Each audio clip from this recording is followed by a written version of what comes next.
जितना अधिक नाम जप करोगे उतना ही आपके हृदय की मलिनता नष्ट होगी। जो निर्मल सिद्ध संत हैं वो भी निरंतर नाम जप करते रहते हैं। साधन नाम सम नहीं आन, नाम के बराबर कोई साधना नहीं है। नाम में मन नहीं लगता, ना लगे आप जपते रहिए, फिर इसका प्रभाव देख लीजिए। मन तो ऐसे फंस जाएगा जैसे चींटा गीले गुड़ में फंस जाता है, उसकी टांगें फंस गई, अब वो निकल नहीं सकता। ऐसे नाम मन को फंसा लेता है। आप जपिए तो भागने दो इसको, कितना भागेगा, जाएगा कहां ये? हमारे सिवा इसका कोई आधार नहीं है। जैसे समुद्र में जल जहाज का पंछी कितनी भी उड़ान भरे, उसे आना जहाज में ही पड़ेगा, क्योंकि उसके लिए कोई आश्रय नहीं। ऐसे ही हमारा मन कितनी भी उड़ान भरे, उसको आना हमारे पास पड़ेगा, क्योंकि हम ही उसके आश्रय हैं। हमारी बिना स्वीकृति के वो कुछ नहीं कर सकता। इसलिए जो लोग ये डर रहे हैं कि नाम जप करते समय मन भागता है, क्या करूं, बिल्कुल डरने की जरूरत नहीं। बहुत धैर्यपूर्वक जहां जहां जाए वहां से हटा के नाम में लगाओ, या जहां जहां जाए वहां प्रभु को देखो। अगर ऐसा भी नहीं हो रहा तो छोड़ दो, नाम पर ध्यान दो। राधा राधा राधा, ये जाएगा कहां, भाग के इसे आना पड़ेगा। जपत शिव सनकादि शारद नारदादि सुजान, साधन नाम सम नहीं आन। भगवान शंकर को क्या चाहिए? समस्त बोध शास्त्रों का, स्वरूप का, सिद्धियों का इन्हीं के चरणों की आराधना से होता है, देवाधिदेव महादेव की आराधना से। वो भी हरि नाम जपते हैं, वो भी भगवान नाम जप करते हैं। सनकादि को क्या, ये तो परम सिद्ध है, पर हरिशरणम हरिशरणम हरिशरणम। सरस्वती जी तो सबको बुद्धि प्रदान करती, पर ये भी नाम जप करती है। नारद जी का तो प्रसिद्ध ही है नारायण नारायण नारायण। ये सब सुजान ईश्वर कोटि के महापुरुष निरंतर नाम जप करते रहते हैं। इसलिए नाम से बढ़कर कोई साधना नहीं है। नाम के बल मिटत भीषण अशुभ भाग्य विधान। अशुभ भाग्य विधान जो हमें नाना प्रकार के दुख विपत्तियां संकट देते हैं, जो खूब नाम जप करता है उसके ऊपर किसी का प्रभाव नहीं पड़ता। विपत्तियां, अशुभ विनायक, भूत प्रेत पिशाच यक्ष राक्षस, किसी की ताकत नहीं।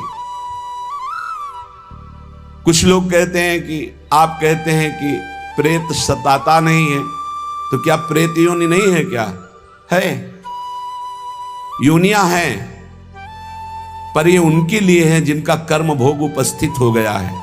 जैसे सृष्टि में सांप है, पर सबको काट लेगा क्या? उसी को काटेगा जिसका संस्कार है, कर्म भोग है। ऐसे ही हर योनियां हैं। कोई हमें कष्ट तभी देगा जब हमारा प्रारब्ध कर्म आ जाएगा भोगने के लिए। उसको सहन करने की सामर्थ्य या मिटाने की सामर्थ्य भगवान नाम में है। विश्वास कीजिए, राधा वल्लभ भजत भज भली भली सब होए, जीते विनायक शुभ अशुभ विघ्न करे नहीं कोई। विघ्न करे नहीं कोई, डरे कलिकाल कष्ट भय, हरे सकल संताप हरस हरि नाम जपत जय। जिसके मुख में नाम चलता रहता है, जो अशुभ प्रारब्ध है वो भी बहुत क्षीण होकर प्राप्त होता है। जैसे हमने कई बार सत्संग में सुनाया कि काशी में एक बहुत नाम जापक युगल उपासक रहते थे। पूज्य श्री मथुरा दास जी के श्रीमुख से सुना। वो कभी विश्वनाथ जी के दर्शन करने नहीं जाते थे, समय ही नहीं था।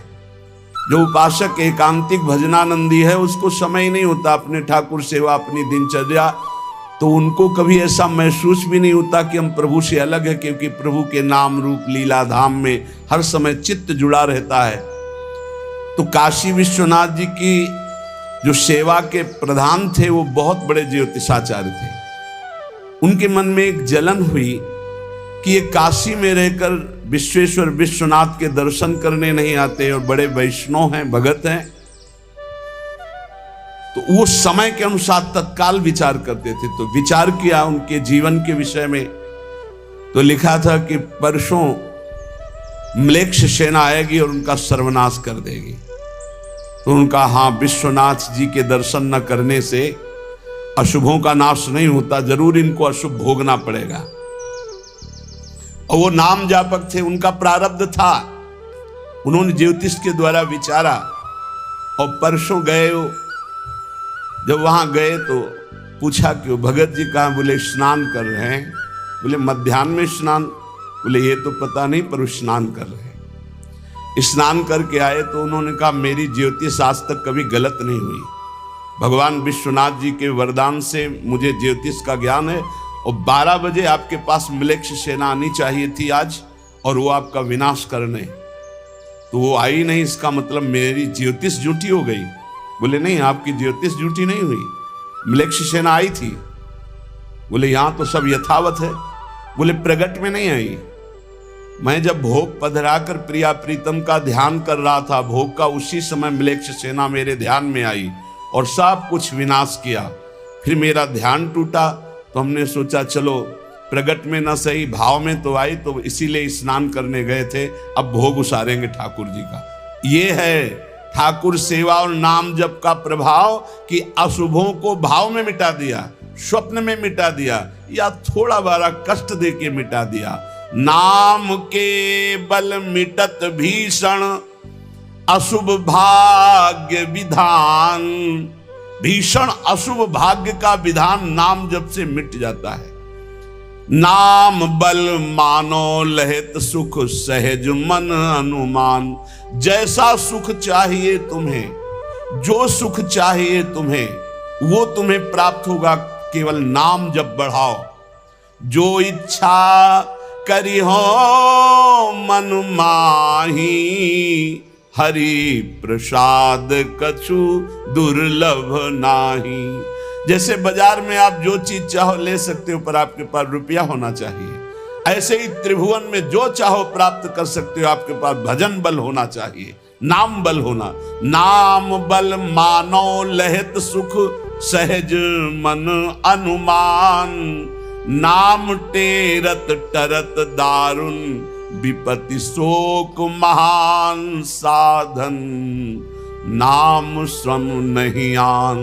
नाम के बराबर कोई साधना नहीं। जो मानो हर समय नाम रटता रहता है तो मन के इच्छा के अनुसार उसको भोगों की प्राप्ति हो जाती है। भोगों की प्राप्ति ना चाहे तो भगवत साक्षात्कार हो जाता है। भगवत साक्षात्कार भी ना चाहे तो अद्भुत प्रेम प्रकट हो जाता है। नाम का प्रभाव। नाम टेरत टरत दारुण विपत्ति शोक महान। कोई कितनी भी विपत्ति शोक में हो, खूब नाम जप करो, देखो हर विपत्ति कोहरे की तरह नष्ट हो जाएगी। जैसे सूर्य के उदय होते ही कोहरा सब विध्वंस हो जाता है, ऐसे ही नाम का जब प्रकाश उदय होगा हर दुख विपत्ति नष्ट हो जाएगी। आरत करी नर नारी ध्रुव सब रहे सुचि सही दान। नाम के परताप ते जल पर तरे पाषाण। जिसने आर्त भाव से नाम जप किया हो, चाहे स्त्री हो, चाहे पुरुष हो, बालक हो, चाहे वृद्ध हो, ध्रुव माने परम सत्य, सब परम पवित्र हो गए और निहाल हो गए। जो भगवान नाम जप किए सब आनंद मस्त हो गए। अरे नाम ले ले करके जब नल नील ऐसे पत्थर रखते थे तो वो डूबे नहीं। नाम का प्रभाव, नाम मुख से लेकर के रखते थे। ऐसा कोई न समझे कि पाषाण पे नाम लिख करके रखते, नाम उच्चारण करते जय श्री राम और पत्थर रख दिया तो तरा नहीं, क्योंकि मुनि का आशीर्वाद और नाम का प्रताप। नाम बल सागर उलांघ्यो सहज ही हनुमान। हनुमान जी महाराज भगवान के चरणों का चिंतन करते हुए जय श्री राम पूरे समुद्र को लांघ गए। ये समुद्र से भी बढ़कर भव समुद्र है। अगर ठीक से नाम जप करो तो लांघना ही नहीं पड़ेगा, सूख जाएगा। नाम लेत भव सिंधु सुखाही, करहु विचार सुजन मन माही। नाम जितना जपोगे तो उसका प्रभाव होगा कि बहुत समुद्र सूख जाएगा, संसार से पार होना ही नहीं पड़ेगा, संपूर्ण संसार भगवत स्वरूप है ऐसा अनुभव में आ जाएगा। नाम बल संभव सकल जे, कछु असंभव जान। नाम देखो, बस मन लगाने की बात है। एक बात मान जाओ, कुछ भी असंभव नहीं है, कुछ भी असंभव नहीं। नाम से सब कुछ प्राप्त हो जाएगा, सब कुछ। नाम का अपार प्रताप। 18-20 साल से किडनी फेल है, चल रहे हैं, जीवन चल रहा, जो दिनचर्या चाहिए वो दिनचर्या चल रही। असंभव, ये असंभव जो संभव शब्द में बदलता है वो नाम से केवल बदलता है। सच्ची मानिए, नाम बल संभव सकल जे, कछु असंभव जान। जो असंभव लगता है कि ऐसा नहीं हो सकता, वो साफ संभव नाम बल से। अभी कैसे तुम्हें एक एक पल की घटना बताएं कि जिस समय जो सेवा है उसी समय एक अपार बल आता है, वो सेवा करवा के चला जाता है। धन्य ते नर रहत जिनके, नाम रट की बान। पाप पुण्य प्रजारि बेहित, प्रबल पावक खान। होत छिन महाछार, निकसत नाम जान अजान। नाम की महिमा अमित को, सकै करी गुणगान। राम ते बड़ नाम, जेहि बल बिकत श्री भगवान। भगवान को खरीद सकते हो नाम जप से, बिकत श्री भगवान। नाम की महिमा मित को, सकै करि गुणगान। राम न सकहि नाम गुण गाई, कहूं कहाँ लगी नाम बड़ाई। धन्य है वो उपासक जिसने प्रधानता नाम जप के लिए।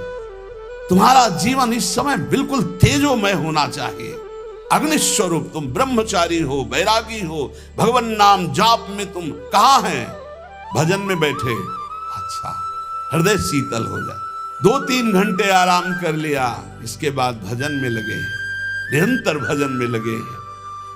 धन्य, उनके आगे लगे, धन्य ते नर रहत जिनके, नाम रट की बान। ये आदत पड़ गई है नाम जपने का, नाम कमाने का एक स्वभाव बन गया है। अधिक से अधिक जप करके नाम जप करना, उनके पाप और पुण्य दोनों नष्ट हो जाते हैं। क्योंकि पुण्य भी बंधन है, शुभ अशुभ दोनों बंधन है, दोनों को नाश कर देता है नाम रूपी अग्नि, और भगवत साक्षात्कार करा देता है। जो उपासक इस रहस्य को समझ गया, वो इस कलिकाल में बहुत जल्दी भाव की प्राप्ति कर लेता है। कल केवल मल मूल मलीना, पाप पयो निधि जनमन मीना। जैसे मछली जल में ही आनंद मनाती है, ऐसे मन पाप में ही आनंद मनाता है। कलयुग में, कलयुग का प्रभाव है, मन पाप चिंतन करता है, पाप करके आनंद मनाना चाहता है। अगर इससे निकलना चाहते हो तो एकमात्र उपाय है राम नाम कलि अभिमत दाता। हित पर लोक लोक पितु माता। नहीं कलि करम न भगति विवेकु। राम नाम अवलंबन एकु। ये कलिकाल नाना प्रकार की दुर्वासनाओं को प्रकट करके साधक को फंसा लेता है, उसको जिसका निरंतर नाम नहीं चल रहा। यदि नाम चल रहा है तो लोक में माता पिता की तरह पोषण और दुलार नाम करता है, और परलोक में अभिमत दाता, जो चाह की है, जो भावना की है, वैसी तुम्हें प्राप्ति होगी। प्रकट में भाव के संबंध में एक बड़ा रहस्य प्रसंग है कि उपासक जब नाम जप करता है और अपने आराध्य देव के प्रति भाव करता है तो भाव की झांकी आती है। यहां कहते हैं उसे कल्पना मत मानो, उसे कल्पना मत मानो, प्रभु आपके भाव में पधारे हैं। जितना आप भाव नाम के द्वारा प्रकट कर पाए हैं, ये भाव नाम के द्वारा होता है, ये कोई कल्पना नहीं होता। नाम जापक में ही भाव का प्रादुर्भाव होता है। जैसे आप श्यामा श्याम, तो आपके सामने जो श्यामा श्याम का रूप प्रकाशित हुआ, जितना आपने भजन किया है उसी के अनुसार वो प्रकाशित होगा। और आपका यदि भजन निरंतर चल रहा है और भाव गाढ़ है तो साक्षात श्यामा श्याम आपके सामने दिखाई देंगे। भाव का तात्पर्य है चिंतन। भावना करते करते रूप का सामने प्रादुर्भाव हो जाना।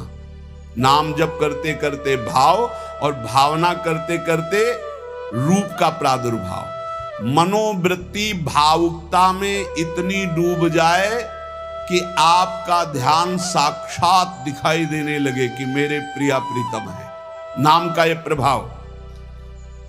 ये विवेकहीन जो लोग कहते हैं मैंने भगवत साक्षात्कार कर लिया है, ये उनकी बातें नहीं, प्रपंच वाली बातें नहीं। यहां ठीक सत्य बात को समझो।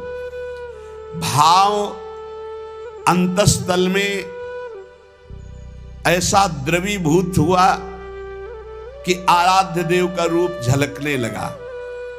ये नाम जापक सदाचरण करने वाले भावुक उपासक की बात बताई जा रही है। जहां भक्त की दृष्टि सर्वत्र से हटकर केवल अपने इष्ट देव में है, जहां केवल भगवत वार्ता, भगवत चिंतन, भगवत प्रभाव, भगवत रूप, ये कल्पना की बात नहीं कर रहा हूं, वहां सर्वथा यथार्थ में भगवान का प्रादुर्भाव होता है। जैसे आप देखो, जितना भजन करते हो, आप देखो अभी भावना करके आपके प्रभु वैसे ही दिखाई देने लगेंगे। अगर नहीं दिखाई देते, नहीं भावना बन रही, तो अभी नाम जप और बढ़ाइए, नहीं आपके सामने वैसे ही खड़े हैं। आप देखो आपके भाव में आ रहे हैं कि नहीं आ रहे हैं, वो हैं, हर समय आपके पास है। अगर भाव में नहीं आ रहे तो नाम जप और बढ़ाइए, अभी नाम जप रंग नहीं लाया है। भावना जिस रूप की होती है उसे शास्त्रीय भाषा में ध्यान कहा जाता है। ये तभी परिपक्व माना जाता है। ध्यान से सुनिएगा, आपको ध्यान में, भावना में अपने प्रभु को बोलते हुए दिखाई देगा। शब्द प्रभु आपका स्पर्श कर रहे हैं, आपको बिल्कुल ऐसा स्पर्श दिखाई देगा जैसे कोई प्रगट में स्पर्श करता है। रस, परमानंद स्वरूप प्रभु का रसास्वादन हो रहा है। और गंध, प्रभु के श्री अंग की गंध उसको अनुभव में है। सुगंध, अद्भुत सुगंध। इस ध्यान में ये भावुकता नहीं है, वो स्पर्श कर सकता है प्रभु के चरणारविंद। प्रगट में वो निरख सकता है प्रभु को, वो प्रभु का आलिंगन कर सकता है, वो प्रभु से संभाषण कर सकता है। यही बात कपिल भगवान ने कही श्रीमद् भागवत में कि मेरा जो अनन्य भक्त है वो मेरे को केवल देख ही नहीं, मेरे से संभाषण कर सकता है, मेरे से बातचीत कर सकता है। प्रभु का स्पर्श करके दिव्य पुलकावली, प्रभु के श्री अंग की दिव्य सौरभ हो, उसको गंध आ रही, सुगंध आ रही, वो प्रभु का स्पर्श कर रहा है, प्रभु उनका स्पर्श कर रहे, प्रभु से संभाषण कर रहा है, प्रभु उत्तर दे रहे, ऐसा गाढ़ भाव में होता है। वो भावुक उपासक अपने आराध्य देव के चरण स्पर्श कर रहा है, आराध्य देव उसके मस्तक पर हाथ रख रहे हैं। ये सारी बातें परम सत्य, ऐसा नहीं कि केवल भावना है, केवल कोई कल्पना है, पर ये उन उपासकों की होती है जिनका भाव परिपक्व हो गया है, भाव सिद्ध हो गया है। वो मनोराज्य में नहीं विचरण करते। ये उनका मनोराज्य नहीं है, ये इनका भाव राज्य है। प्रभु उनसे जब शब्द कहते हैं तो उनकी श्रवणेंद्री शब्द सुनती है, नेत्र रूप देखते हैं। आंखें मुंदी हुई है पर नेत्रेंद्री रूप देख रही, घ्राणेंद्री सुगंध ले रही, रसेंद्री रस का आस्वादन कर रही है। शब्द स्पर्श रूप रस गंध, इसका स्पष्ट अनुभव भाव में डूबे हुए महाभागवत को होता है। यह साधारण स्थिति नहीं है, ये बड़ी ऊंची स्थिति है भाव देश की। ये कल्याण स्वरूप उपासक जो हो चुका है उसकी स्थिति है, पर इसको बहुत ऊंची स्थिति मान के छोड़ नहीं देना है। अपने गौर से देखो, अपने आराध्य देव झलक रहे हैं कि नहीं? वो हैं वैसे ही प्रिया, वैसे ही लालजू। जैसा आप संबंध सबसे हटा पाए हैं, जितना नाम जप, जितना गाढ़ भाव, उतना ही आपको अनुभव हो रहा है। देखो भला, दिखाई दे रहे हैं कुछ तो। जितना आप नाम जप कर रहे हैं, भाव में तो आ ही रहे हैं, नहीं आ रहे? भाव में आ रहे हैं वो आ रहे हैं। अगर अंधेरा दिखाई दे रहा है तो अभी नाम का प्रकाश नहीं हुआ। खूब नाम जप करो, जल्दी करो, ज्यादा समय नहीं रह गया। गाड़ी आने वाली है, बस भागना है, यहां से भागना है। कुछ समेट नहीं पाओगे, जल्दी समेट लो मन और इंद्रियों को और लगा दो नाम पे, और भाव की प्राप्ति करके भाव देश से अपने देश में जाना है, अपने प्रिया प्रीतम के पास जाना। मान लो, ये सब अज्ञानियों की बात न सुनो। और हमने उपासना की, भक्ति की, हमारे अमुक मर गए, अमुक क्या, तुम भी मरोगे, सब मरेंगे। यहाँ जाना है, यहाँ आयो कमाने के लिए, भाव बनाने के लिए, भजन एकत्रित करने के लिए। जिसकी समझ में ना आए, आप तो सत्संगी हैं, आप तो बड़े कृपा पात्र हैं, आप तो समझ लीजिए, जाना है, तैयारी कर लो। जितना भाव है उतना ही आपकी ऊंचाई है। तार्किक लोगों से बचिए। अरे कोई ध्यान है, कोई प्रभु है, ये तो तुम्हारी कल्पना है। नहीं, यहां कह रहे आपको जितना अनुभव में आ रहा है वो प्रभु हैं। पक्का विश्वास करो, प्रभु आए हैं आपके ध्यान में। गाढ़ भाव को, ये था माम प्रपद्यन्ते तास्तते भजाम्यम। पुलकित हो जाओगे कि प्रियाजू आ गई, देखो हमारे ध्यान में लालजू आए।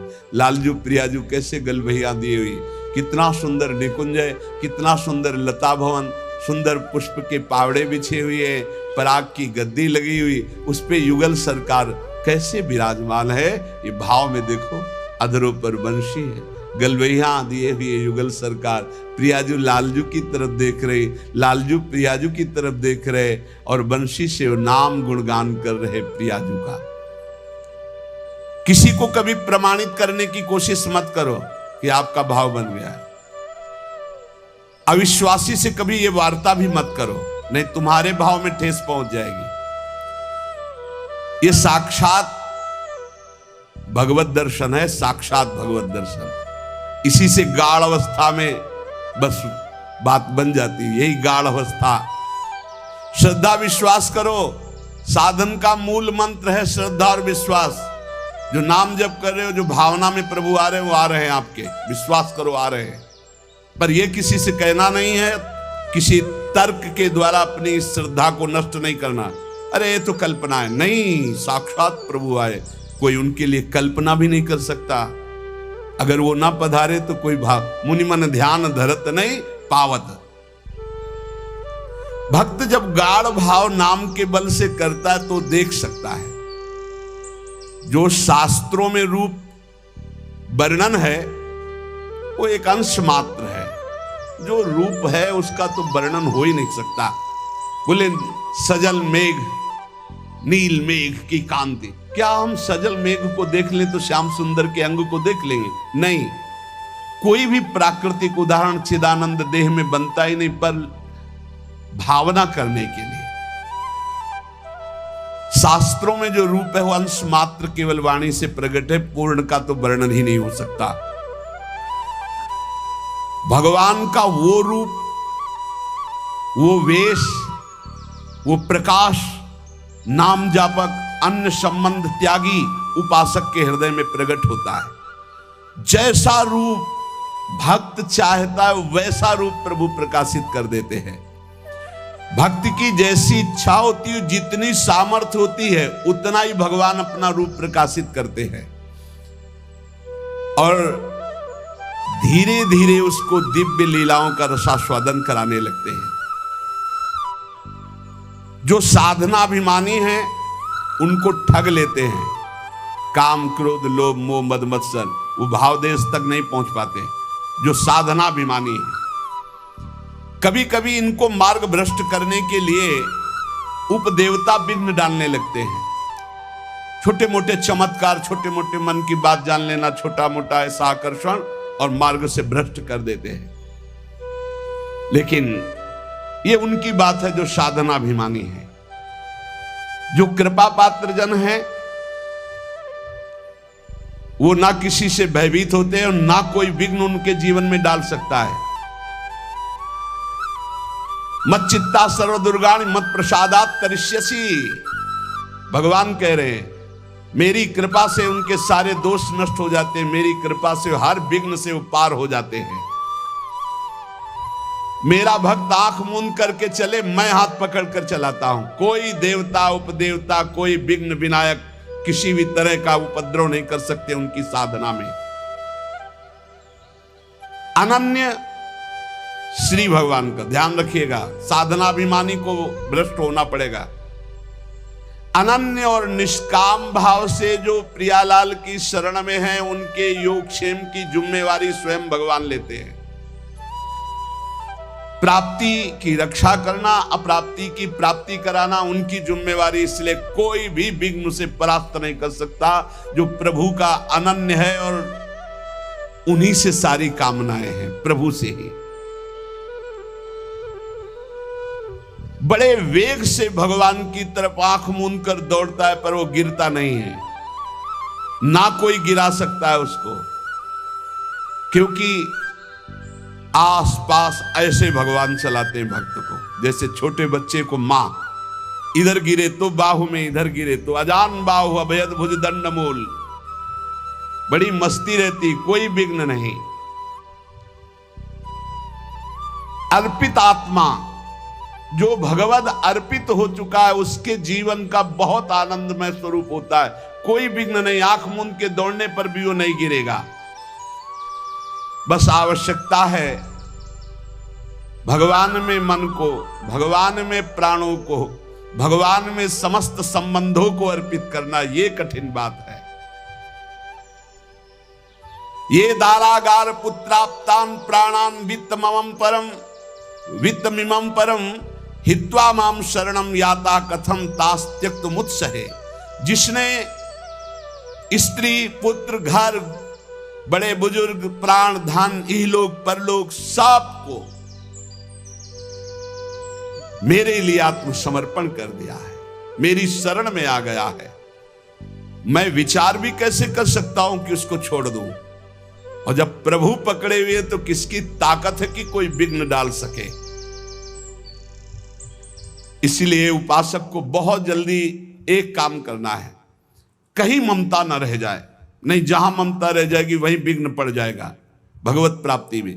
तन मन धन सर्वतो भावेन एकमात्र आराध्य देव श्यामा श्याम के चरणों में समर्पित, निष्प्रिय, निरीह, मोक्ष की भी इच्छा नहीं, श्री हरि चरणों में पूर्ण समर्पण, तब पूरी जिम्मेवारी भगवान ले लेते हैं।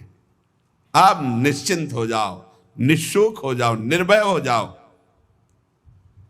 साधना का जो परिपक्व स्वरूप है वो भावना है। भावना के मूल में श्रद्धा और विश्वास है। भावना कभी मिथ्या या कल्पना नहीं होती। उपासक को भाव से ही रसास्वादन मिलता है। भावोत्सवेन भजताम रसकाम धेनुम तम राधिका चरण रेणु माम स्म। यदि भाव नहीं उत्पन्न हुआ तो अभी जीवन सुन। साधना की अवस्था में आपको लाभ मिला है क्या? भाव। भाव साधु को, साधक को, भक्त को, उपासक को उपलब्धि हुई है। तो क्या उपलब्धि हुई? भाव। जैसे ज्ञान मार्ग में भी भाव है, ब्रह्म भाव, भगवत भाव में है सखा भाव, दास्य भाव, वात्सल्य भाव, गोपी भाव, सहचरी भाव, भाव की प्राप्ति होना। श्रद्धाहीन, मिथ्याचारी, मनमानी आचरण करने वालों को भाव का परिचय ही नहीं, जानते ही नहीं कि भाव क्या है। सच्ची मानिए, जिस दिन आप भाव में डूबने लगेंगे आपको कहीं जाने आने की जरूरत नहीं। यहां के ठाकुर का दर्शन नहीं हुआ तो विश्व में कहीं भी दर्शन करे और शांति नहीं मिलने वाली।